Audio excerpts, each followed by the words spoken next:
রাজাগোপাল বাবু, মানে আমরা যেটা শুরু থেকেই বলছি, সত্যি এসআইআর না হলে এতগুলো তথ্য সত্যিই আমরা জানতে পারতাম না। একটা সীমান্তের ছবি দেখালাম রাজাগোপাল বাবু, এই সংখ্যাটা কোথায় গিয়ে দাঁড়াবে আমাদের কারোর জানা নেই। কিন্তু প্রশ্নটা খুব সহজ, যে ঢুকে পড়ছে, অনুপ্রবেশ হচ্ছে, তারা থাকছে, খাচ্ছে, সমস্ত কিছু বানিয়ে ফেলছে, কেউ কিছুই জানতে পারছে না। দেখুন, অনুপ্রবেশ বহুদিন ধরেই ঘটছে। 2001-এর সেন্সাসই বলছে যে 31 লক্ষ মানে ভারতবর্ষে মানুষ আছে যাদের লাস্ট রেসিডেন্স বাংলাদেশে ছিল। পার্লামেন্টও MHA থেকে বলা হয়েছে যে প্রায় 2 কোটি বাংলাদেশি আছে। তার মানে কেউ না কেউ তো হিসেব করছে, কেউ না কেউ খবর তো রাখছে। এটা তো কেউ বলছে না। এটা একদিকে হচ্ছে যে বর্ডার সিকিউরিটি ফোর্স, যারা বাংলাদেশ ভারত পাকিস্তান সীমান্তের দায়িত্বে আছে, 7,000 কিলোমিটার বর্ডার, তাদের 3 লক্ষ স্টাফ আছে। সুতরাং স্বাভাবিকভাবেই যে এরা সীমান্ত রক্ষা করতে, যে অ্যাটলিস্ট মানুষের যে আনাগোনাকে রোধ করতে অপদার্থ মানে অক্ষম, এটা বোঝা যাচ্ছে। না হলে এই 2,000-5,000 টাকা দিয়ে সাধারণ গরিব মানুষ ঢুকে পড়ছে। আমি গরিব মানুষই বলছি কেন, যেভাবে এই যে মানুষগুলো ছবি আপনারা দেখাচ্ছেন, তারা বাঁচার তাগিদে বাংলাদেশ থেকে ভারতে এসেছে এবং টাকা পয়সা নিশ্চয়ই BSF এর লোকজন কেউ না কেউ পাচ্ছে। এবং সেন্ট্রাল গভর্নমেন্টের আরেকটা প্রতিষ্ঠান আছে। রাজাগোপাল বাবু, এখানে একটু অ্যাড আমাকে করতেই হচ্ছে যে মানে এখানে আর সংখ্যাটা কোথায়, কারা কারা লুকিয়ে রয়েছে, দেশের সুরক্ষা কতটা উদ্বেগের আমরা জানি, সাদরাটির কথা ভুলে যাইনি আমরা। হ্যাঁ, দেখুন, মানে এগুলো তো এরা আসছে, এরা এসেছে, এরা দেখুন SIR একটা তো ভয় সৃষ্টি করেছে যে এই দেশে থাকা যাবে না। এই ভয়টা তো আগে ছিল না। এতকাল মনে হতো এই দেশটাও আমার, আমি দুটো দেশই আমার, আমি যা খুশি করে বেড়াবো। সেই ভয়টা আগে কিন্তু আসে, এটা এবার কিন্তু এসছে। মানুষ স্বেচ্ছায়, কেউ বলেনি ভাই তুমি চলে যাও, ওরা কিন্তু স্বেচ্ছায় যাচ্ছে। এবং কেউ যদি যখন একটা সময় যদি আসে ভাই তোমার ডকুমেন্ট নিয়ে যেতে হবে, তাহলে তো বোঝা যাচ্ছে কী অবস্থা ঘটতে পারে। তো যাই হোক, প্রশ্নটা হচ্ছে যে মানুষ যারা এসেছেন, সেন্ট্রাল গভর্নমেন্টের বড়পে BSF-এর ব্যর্থতা, কিন্তু আরও বড় ব্যর্থতা যারা এদেরকে রেশন কার্ড দিচ্ছে, আধার কার্ড দিচ্ছে, এমনকি লক্ষ্মীর ভাণ্ডার একজন বললো 3 বছর ধরে পেয়ে যাচ্ছি। এটা একটা আমাদের একটা সাধারণ গরিব মানুষ পেতে পারত, ভিনদেশি অবৈধ মানুষ তারা পেয়ে গেল।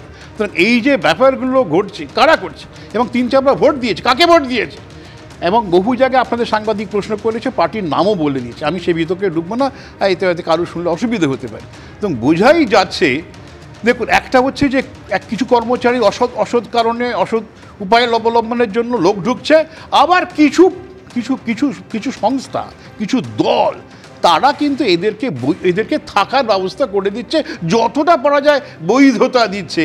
এবং তৃণমূলের যিনি আছেন সম্রাটবাবু, উনি বললেন যে তাদেরকে আবার বৈধভাবে, অবৈধভাবে যদি আসো না কেন, বৈধভাবে পাড়েরও ব্যবস্থা করছে। এদের কে করছে জানি না, কিন্তু নিশ্চয়ই তাদের বাংলাদেশি ডকুমেন্ট আছে, নাহলে তো বৈধভাবে যাবে কী করে?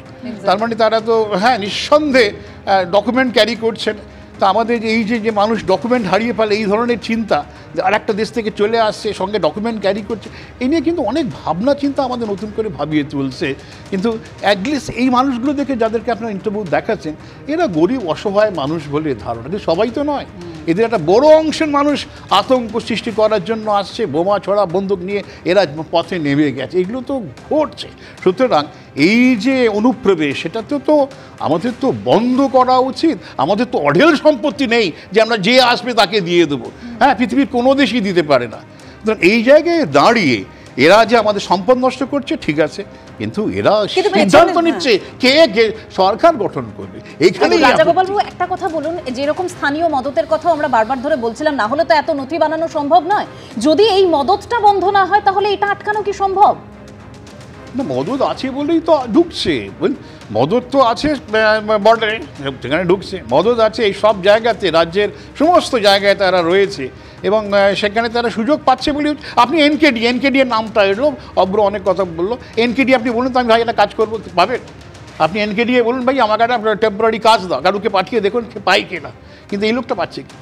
তার মানে তার খুঁটির জোরটা কত, এবং তার মানে কি তাকে বলা হয়েছে। গুরুত্বপূর্ণ প্রশ্ন তুলেছেন যে খুঁটির জোর আছে, প্রশ্রয় আছে বলে এবং মদত আছে বলে তারা এই রাজ্যে থেকে যাচ্ছে, এই দেশে থেকে যাচ্ছে, এবং পরিচয়পত্র বানিয়ে ফেলে দেশের নাগরিকও হয়ে যাচ্ছে। কিন্তু কিভাবে, প্রশ্নটা রইল। দেখুন, এর মধ্যেই এই যে রাজ্যের জনবিন্যাস কিভাবে বদলে যাচ্ছে, কতটা দেশের ক্ষেত্রে উদ্বেগজনক। এই অনুপ্রবেশকারীরা, রোহিঙ্গারা, বাংলাদেশিরা কিভাবে গোটা রাজ্য ছেয়ে ফেলছে তা নিয়ে উদ্বেগ প্রকাশ করে একেবারে তৃণমূলের দিকে আক্রমণ শানিয়েছিলেন এ রাজ্যের বিরোধী দলনেতা শুভেন্দু অধিকারী। কয়েকদিন আগে কি বলেছিলেন তিনি, রাখবো আপনাদের সাথে। নটি বাংলাদেশ বর্ডার ডিস্ট্রিক্টে অ্যাভারেজ গ্রোথ 20 থেকে 30%। এমনকি কলকাতার পাশে রাজারহাট, নিউ টাউন, কসবা, এখানকার ডেমোগ্রাফি যেভাবে পাল্টে দিয়েছেন রোহিঙ্গাদের ঢুকিয়ে, তাতে ডক্টর শ্যামাপ্রসাদ মুখার্জির নেতৃত্বে 1947 সালের 20 জুন 58 জন হিন্দু আইনসভার মেম্বার যে হিন্দু হোমল্যান্ড দিয়েছিল, এই হিন্দু হোমল্যান্ড আমাদের হাতের বাইরে চলে গেছে। সম্রাট চক্রবর্তীর কাছে আসবো। সম্রাট, এটা কি রাজ্য দায়িত্ব নিয়ে, প্রশাসন দায়িত্ব নিয়ে করতে পারতো না, যে যাদের পরিচয়পত্র এরকম অবৈধভাবে হয়েছে তাদেরকে একদম চিহ্নিত করে এই রাজ্য থেকে বের করে দেওয়া?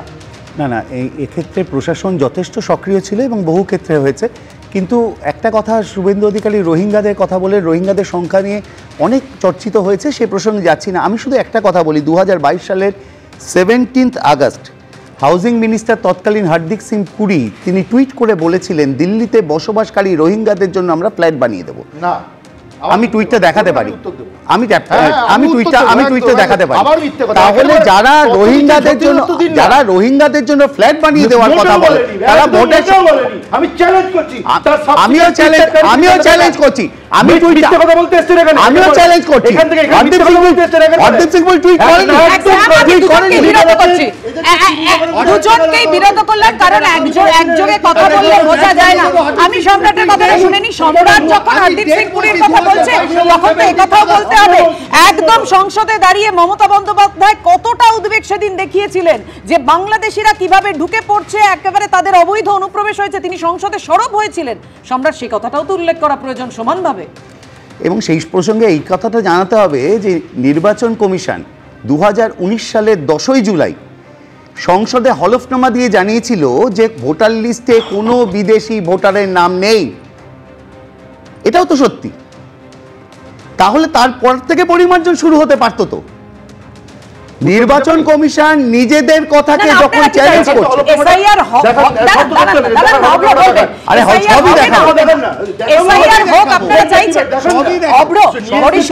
প্রশ্নের উত্তর পাওয়া যাচ্ছে না, দর্শকরা শুনতে পাচ্ছেন না। সম্রাট, আপনারা কি চাইছেন? এসআইআর হোক না হবে না, আপনাদের লক্ষ্যটা কি, আপনারা কি চাইছেন? আমরা চাইছি, যেটা খুব পরিষ্কার, একজনও বৈধ ভোটারের নাম যাতে বাদ না যায়, এসআইআর এর নামে যাতে ঘুরপথে এনআরসি না করা হয়, এসআইআর এর নামে বিএলওদের ওপর এই যে অমানসিক প্রেসার দেওয়া হচ্ছে, তাদেরকে একটা শাস্তির ভয় দেখাতে হচ্ছে। এখনো পর্যন্ত প্রায় 6 জন সম্রাটদা বিএলওদের প্রসঙ্গ বলছিলেন, আমরা অবশ্যই দেখাবো, তার আগে অপর উত্তর দেখুন। সম্রাটদা আবার একের পর এক তো দামি কথাই বলছেন, তো দামি কথার সঙ্গে আমি একটু কম দামি কথা জুড়ে দিই। উনি 19-22 এর বেশি আগে আর যেতে পারছেন না, উনি বড় ইতিহাস। আমি তো মনে করি যেটা আপনিও বললেন পাপিয়াদি, 2005 সালে মাননীয় মুখ্যমন্ত্রী মমতা বন্দ্যোপাধ্যায় যখন একজন এমপি ছিলেন, উনি পার্লামেন্টে দাঁড়িয়ে বলেছেন তখনকার দিনে 2005-এ 1 কোটি অনুপ্রবেশকারী এই পশ্চিমবঙ্গে আছে। তাহলে 2005-এ যদি 1 কোটি অনুপ্রবেশকারী থাকে, উনি তো বড় বাবের নেতা, ইনি তো মেজ বাবের নেতা। তাহলে আমি বড় বাবের নেতার কথা শুনবো। তাহলে এই 20 বছর বাদে অবশ্যই সেই সংখ্যাটা অনেক বেড়ে যাওয়াটাই স্বাভাবিক, সাধারণ অ্যারিথমেটিকের নিয়ম। কিন্তু এদের পাল্টিবাজি দেখুন, এসআইআর প্রসঙ্গে এই অনুপ্রবেশ ইস্যু এবং সেখানে আক্রমণ পাল্টা আক্রমণ চলছে। এবিপি আনন্দ, এগিয়ে থাকে, এগিয়ে রাখে।